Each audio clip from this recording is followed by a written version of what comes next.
Hello friends, welcome to my channel study for you. So guys, जैसा कि आज जो आपका एसएससी जेई का जो है 27 अक्टूबर का सेकंड शिफ्ट का एग्ज़ाम हो गया दोस्तों, जिसका जो है मैं आपको बिल्कुल 100% एक्यूरेट आंसर के साथ जो है इस वीडियो में बताऊंगा। और आपको ये भी बता दूं कि आज जो आपका पेपर का लेवल आया था वो ज़्यादा टफ भी नहीं आया था और ज़्यादा इजी भी नहीं आया था। यानी आप बोल सकते हैं आपका जो पेपर का लेवल रहा था वो आपका मॉडरेट लेवल का रहा था। आप इजीली जो दोस्तों 150 प्लस क्वेश्चन जो है अटेम्प्ट करके आ सकते थे। बस आपको जो है टाइम मैनेजमेंट का ध्यान देना था। तो देख लेते हैं कि किस प्रकार के जो आज आपके सेकंड शिफ्ट के एग्ज़ाम में जो क्वेश्चंस पूछे गए हैं।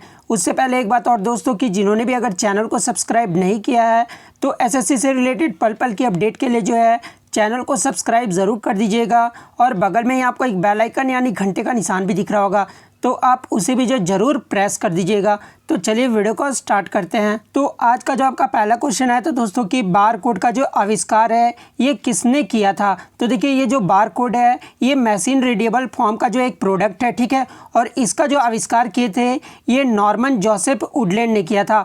तो जोसेफ वुडलैंड जो आपका यहाँ पे करेक्ट आंसर हो जाता। नेक्स्ट क्वेश्चन आपका यहाँ पर आया था दोस्तों कि ट्रैक बॉल जो है ये किस प्रकार का डिवाइस है। तो देखिए, ये जो ट्रैक बॉल है ये एक प्रकार का इनपुट डिवाइस है। तो इनपुट डिवाइस जो आपका यहाँ पे करेक्ट आंसर हो जाता, जहाँ पे ऑप्शन में आपके इनपुट आउटपुट डिवाइस, ठीक है, इस प्रकार के ऑप्शन आपका दिया हुआ था, तो इनपुट आपका करेक्ट हो जाता। नेक्स्ट आपका आया था कि कर्क रेखा जो है भारत के किस राज्य से होकर नहीं गुजरती है। तो देखिए, कर्क रेखा जो है आपका टोटल 8 राज्यों से गुजरता है, ठीक है। भारत के 8 राज्यों से गुजरता है।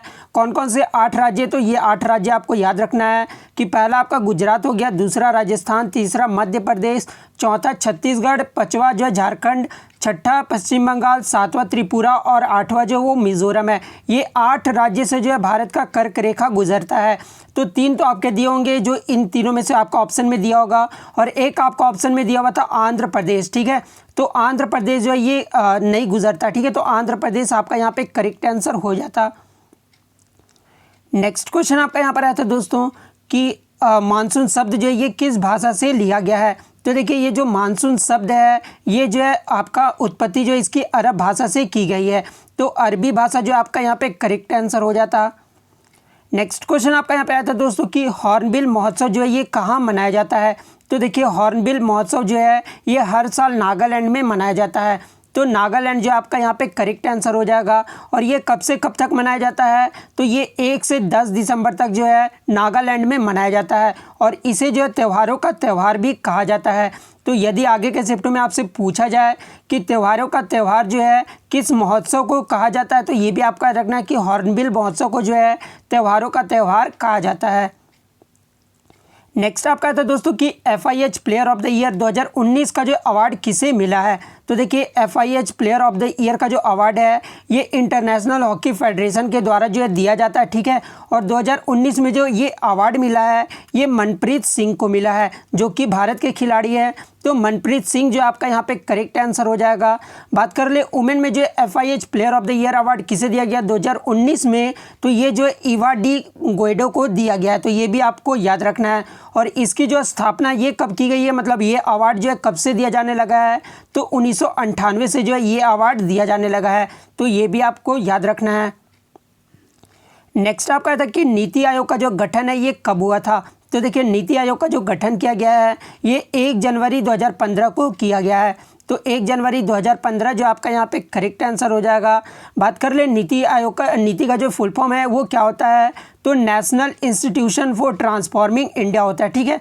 तो ये भी आपको याद रखना है क्योंकि आपका जो यहाँ फुल फॉर्म से भी जो है क्वेश्चंस पूछा जा रहा है। बात कर ले इसके चेयरपर्सन कौन होते हैं नीति आयोग के, तो नरेंद्र मोदी है, ठीक है। और वाइस चेयरपर्सन जो होते हैं वो राजीव कुमार हैं, और वर्तमान में जो CEO हैं इसके ये अमिताभ कांत हैं। तो ये भी आपको याद रखना है। नेक्स्ट आपका था कि खिलाफत समिति की जो स्थापना है ये कब हुई है। तो देखिए, खिलाफत समिति की जो स्थापना है ये 1919 ईस्वी में हुआ है। तो 1919 जो आपका यहाँ पे करेक्ट आंसर हो जाएगा। बात कर ले ये कहाँ पर हुआ था, तो ये भी आपको याद रखना है दोस्तों कि खिलाफत समिति का जो स्थापना है ये बॉम्बे में हुआ था, ठीक है। तो ये भी क्वेश्चंस पूछा जा सकता है।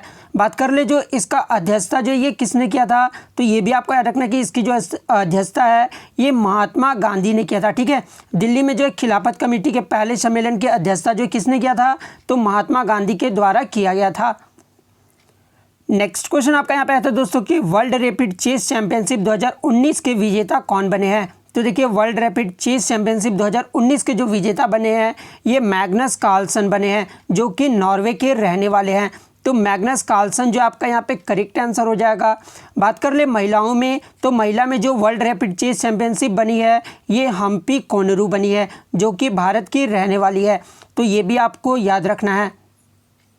नेक्स्ट क्वेश्चन आपका है तो दोस्तों कि वारेन हेस्टिंग्स बंगाल का प्रथम गवर्नर जनरल कब बना था। तो देखिए ये जो वारेन हेस्टिंग्स थे ये जो बंगाल का प्रथम गवर्नर जनरल बने थे ये 20 अक्टूबर 1773 ईस्वी को बने थे। तो 1773 जो आपका यहाँ पे करेक्ट आंसर हो जाएगा। बात कर रहे हैं इनके कार्यकाल की, तो इनका जो कार्यकाल रहा था वो 1773 से 1785 तक रहा था। तो इनका कार्यकाल भी आपको याद रखना है। इसके अलावा आपका आगे के शिफ्ट में पूछा जा सकता है कि बंगाल का प्रथम गवर्नर कौन था। तो ये भी आपको याद रखना कि बंगाल का जो प्रथम गवर्नर था ये रॉबर्ट क्लाइव था, और इनका जो कार्यकाल रहा था वो 1757 से 1760 तक रहा था। तो ये भी आपको याद रखना है। इसके अलावा भारत का पहला गवर्नर जनरल कौन था, तो ये भी आपको याद रखना है कि भारत का जो पहला गवर्नर जनरल था ये विलियम बेंटिंक था, ठीक है। और इनका जो कार्यकाल रहा था वो 1828 से 1835 ईस्वी तक रहा था। तो इनका कार्यकाल भी आपको याद रखना है। नेक्स्ट क्वेश्चन आपका यहाँ पर आता है दोस्तों कि गुड गवर्नेंस इंडेक्स यानी सुशासन सूचकांक 2019 में जो है कौन सा राज्य बड़े राज्यों की कैटेगरी में जो है फर्स्ट रैंक पर रहा था। तो देखिए सुशासन सूचकांक 2019 में जो राज्य आपका बड़े राज्यों की कैटेगरी में रहा था फर्स्ट रैंक पे वो तमिलनाडु राज्य रहा था। तो तमिलनाडु जो आपका यहाँ पे करेक्ट आंसर हो जाएगा। सेकंड स्थान पे जो रहा था राज्य वो महाराष्ट्र राज्य रहा था। थर्ड पे आपका कर्नाटक राज्य रहा था। तो ये भी आपको याद रखना है। नेक्स्ट आपका था कि 1498 में जो है भारत की खोज किसने की थी। तो देखिए 1498 में जो है पहला यूरोपीय जो कि समुद्री रास्ते से भारत पहुंचा था और इसकी खोज किए थे, भारत की खोज किए थे, यानी वास्को डी गामा जो आपका यहाँ पे करेक्ट आंसर हो जाएगा। तो यदि पूछा जाए कि वास्को डी गामा जो है ये कहाँ का रहने वाला था, तो ये यूरोपीय का रहने वाला था। तो ये भी आपको याद रखना है। और ये भी क्वेश्चन पूछा जाता है दोस्तों कि किस प्रकार से जो वास्को डी गामा भारत आया था। तो ये भी आपको याद रखना है कि समुद्री रास्ते से जो ये भारत पहुँचा था। नेक्स्ट क्वेश्चन आपका आया था दोस्तों कि खेलो इंडिया यूथ गेम्स 2020 जो ये कहाँ पर आयोजित हुए थे। तो देखिए खेलो इंडिया यूथ गेम्स 2020 का जो आयोजन किया गया था ये गुवाहाटी के असम में किया गया था। तो गुवाहाटी जो आपका यहाँ पे करेक्ट आंसर हो जाएगा। बात कर ले रैंकिंग में, तो 2020 में जो प्रथम स्थान पर राज्य रहा था वो महाराष्ट्र राज्य रहा था। इसने जो है महाराष्ट्र राज्य ने जो टोटल 256 मेडल जीते थे, ठीक है। और सेकंड रैंक पे जो राज्य रहा था वो हरियाणा राज्य रहा था, और थर्ड पे आपका जो है दिल्ली राज्य रहा था। तो ये भी आपको याद रखना है। सॉरी, दिल्ली जो है राज्य नहीं है, केंद्र शासित प्रदेश है, ठीक है। तो थर्ड रैंक पे जो रहा था वो दिल्ली रहा था। नेक्स्ट आपका क्वेश्चन आया था दोस्तों कि नेत्र संबंधित बीमारियां जो ये किस विटामिन की कमी से होती है। तो देखिए नेत्र संबंधित बीमारियां जो है ये आपका विटामिन ए की कमी से होता है। तो विटामिन ए की कमी आपका यहाँ पे करेक्ट आंसर हो जाता। विटामिन ए की कमी से जो आपका रतौंधी व जीरोप्थेलिमा जो आपका आँख सूज जाता है या फिर मतलब कि आँख में आपका सूख भी जाता है, तो उसके कारण जो विटामिन ए की कमी से होता है, ठीक है। तो विटामिन ए जो आपका यहाँ पे करेक्ट आंसर हो जाता। नेक्स्ट क्वेश्चन आपका आया था दोस्तों कि 1964 से 1971 का जो समय था वो किस कंप्यूटर पीढ़ी से संबंधित है। तो देखिए ये जो 1964 से 1971 का समय था ये आपका थर्ड जनरेशन कंप्यूटर पीढ़ी से संबंधित है। तो थर्ड जनरेशन जो आपका यहाँ पे करेक्ट आंसर हो जाएगा। तो और इसमें जो यूज़ किया गया था वो इंटीग्रेटेड सर्किट का यूज़ किया गया था। तो ये भी आपको याद रखना है। और फर्स्ट जनरेशन की बात कर ले तो फर्स्ट जनरेशन जो ये आपका 1940 से 1956 था, ठीक है। और इसमें जो यूज़ किया गया था वो वैक्यूम ट्यूब का यूज़ किया गया था। तो ये भी आपको याद रखना है। और सेकंड जो जनरेशन का था आपका कंप्यूटर पीढ़ी वो आपका 1956 से 1963 तक था, ठीक है। और इसमें जो यूज़ किया गया था आपका ट्रांजिस्टर का यूज़ किया गया था। तो ये भी आपको याद रखना है। नेक्स्ट आपका था दोस्तों कि किस धातु को जो है चाकू से आसानी से काटा जा सकता है। तो देखिए सोडियम एक ऐसा धातु है जिसको जो है चाकू से आसानी से काटा जा सकता है। तो सोडियम जो आपका यहाँ पे करेक्ट आंसर हो जाएगा। बात कर ले सोडियम का जो परमाणु क्रमांक होता है वो 11 होता है और इसको जो डिनोट करते हैं वो Na से करते हैं, ठीक है। तो ये भी आपको याद रखना है। और इसका जो लैटिन नाम होता है सोडियम का वो नाइट्रियम होता है, तो ये भी आपको याद रखना है। और सोडियम जो है एक अल्कली मेटल है, तो ये भी आपको याद रखना है। नेक्स्ट क्वेश्चन आपका था दोस्तों कि भारतीय संविधान की जो है अनुसूची 7 में जो है शिक्षा को किस सूची में शामिल किया गया है। तो देखिए शिक्षा को जो है ये आपका समवर्ती सूची में शामिल किया गया है। तो समवर्ती सूची जो आपका यहाँ पे करेक्ट आंसर हो जाता। नेक्स्ट आपका था दोस्तों कि बारदौली सत्याग्रह का नेतृत्व जो है ये किसने किया था।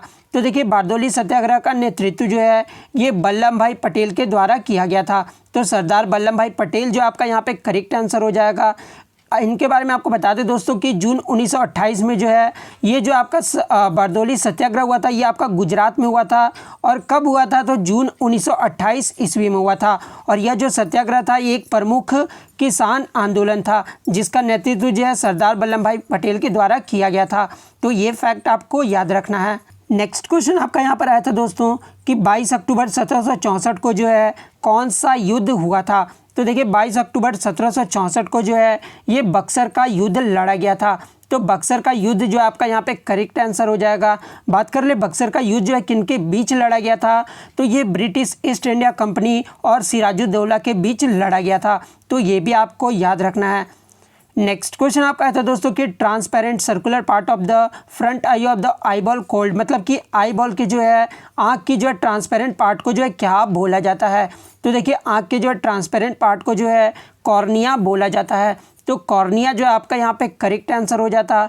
नेक्स्ट आपका था दोस्तों कि किसकी आंख में जो है रॉड कोशिका ज़्यादा होती है और कौन कोशिका जो है कम होती है।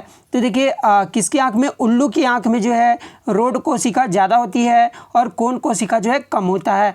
तो उल्लू जो आपका यहाँ पे करेक्ट आंसर हो जाता। नेक्स्ट आपका था दोस्तों कि प्रथम सीके नायडू पुरस्कार विजेता कौन है। तो देखिए प्रथम सीके नायडू पुरस्कार विजेता जो रहे थे ये नरी कॉन्ट्रैक्टर रहे थे। तो नरी कॉन्ट्रैक्टर जो आपका यहाँ पे करेक्ट आंसर हो जाएगा। और बात कर ले सीके नायडू पुरस्कार की शुरुआत कब से की गई है, तो इसकी शुरुआत जो है 2006 से 7 से शुरुआत इसकी की गई है। और ये जो पुरस्कार है ये BCCI के द्वारा दिया जाता है। तो ये भी आपको याद रखना है। तो इतने क्वेश्चन जो आज मुझे प्रथम पाली और सेकंड शिफ्ट के मिल गए हैं दोस्तों। तो अगर वीडियो अच्छी लगी हो तो वीडियो को जो लाइक करना बिल्कुल भी मत भूलिएगा। और अगर चैनल पर नए हैं तो चैनल को सब्सक्राइब करके जो है बेल आइकन को जरूर दबा दीजिएगा। तो मिलते हैं नेक्स्ट वीडियो में, तब तक thank you, all the best.